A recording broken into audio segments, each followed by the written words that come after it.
39 নং ওয়ার্ডের হায়দ্রাবাদ এলাকায় আখলাতুল জামে মসজিদের ইমাম ও খতিব ছিলেন। গত 27 এপ্রিল রোজ রবিবার সকাল 8 ঘটিকায় পূর্ব শত্রুতার জের ধরে বলাৎকারের পরিকল্পিত ঘটনা সাজিয়ে একটি মব তৈরি করা হয়। সেখানে গাছের সাথে বেঁধে অকথ্য নির্যাতন করা হয়। পেটে, বুকে, পিঠে, তলপেটে, চোখের নিচে, মাথায় আঘাতের পর আঘাত করা হয়। অতঃপর মাথার চুল কেটে গলায় জুতার মালা পরিধান করা হয়। এমতো অবস্থায় তার মোবাইল ফোন কেড়ে নিয়ে জোর করে জবানবন্দি আদায়ের লক্ষ্যে ভিডিও ধারণ করা হয়। দীর্ঘ 4 ঘন্টা তাকে মারা হয়, তারপর পুলিশের হাতে তুলে দেওয়া হয়। পরে তাকে পুবাইল থানা আনা হয় এবং থানা থেকে গাজীপুর কোর্টে চালান করা হয়। গাজীপুর কোর্ট তাকে জেলা কারাগারে প্রেরণ করে।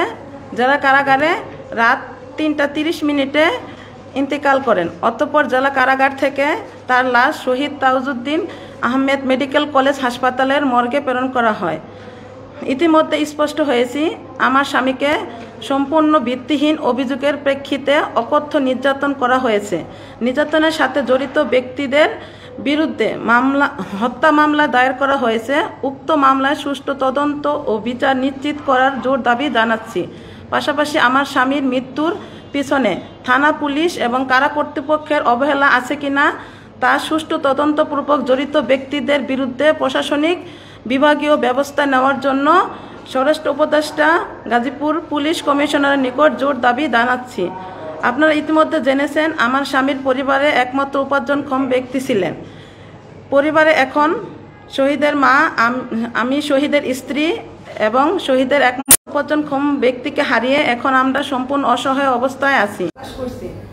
গাজীপুর, ঢাকা, চট্টগ্রাম আমার স্বামীর হত্যার বিচারের দাবিতে রাজপথে শান্তিপূর্ণ কর্মসূচি পালন করতে গিয়ে আহত হয়েছে তাদের সুস্থতা কামনা করছি এবং কারাবন্দীদের নিঃশর্ত মুক্তি চাচ্ছি। আপনারা জানেন, আমাদের দায়েরকৃত সিআর মামলা বিজ্ঞ আদালতে আমলে নিয়েছে। পরপর 2 দিন হিয়ারিং করেছে এবং অবশেষে মামলা আমলে নিয়ে জিআর মামলা ও সিআর মামলা দুটি একসাথে তদন্তর জন্য বিজ্ঞ আদালতের নির্দেশনা প্রদান করেছে। গাজীপুর কোর্টে আমাদের নিয়োগকৃত বিজ্ঞ আইনজীবী ফজলে রাব্বি, শরীফুল হাসান মোল্লা, মাসুদ এর পাশাপাশি পরিণতভাবে মামলার ড্রাফটিং এবং হিয়ারিং অংশগ্রহণ করেছে অ্যাডভোকেট জাহাঙ্গীর আলম চৌধুরী রেজভি ও অ্যাডভোকেট শহীদুল আলম রেজভি। শুরু থেকে নানাবিধ পরামর্শ দিয়ে সহায়তা করে ডক্টর ইকবাল হোসেন, অ্যাডভোকেট ইকবাল হাসান এবং অ্যাডভোকেট কামরুজ্জামান, অ্যাডভোকেট মিফতাহুন নূর সাহেব। এছাড়াও advocate Rakib, advocate Abdul Alim, advocate Mosharraf সাহেব ও প্রতি কৃতজ্ঞতা প্রকাশ করছি। আমাদের আইনি লড়াই মাত্র শুরু। আশা করছি আইনি লড়াই ও শহীদ রইস হত্যার প্রতিবাদের দাবিতে আপনারা আমাদের ধারাবাহিকভাবে আমাদের পরিবারের পাশে থাকবেন।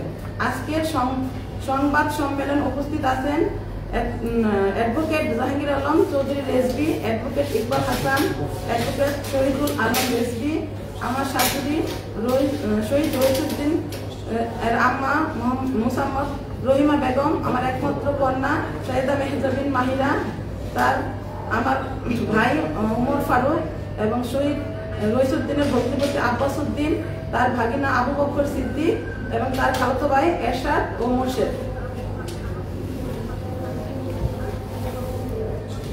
বান্ডেল থাকলে প্রতি সেনমানিতে টাকা বাঁচবে। বিকাশ সেনমানি বান্ডেল কিনে জিতুন প্রতি লেনদেনে।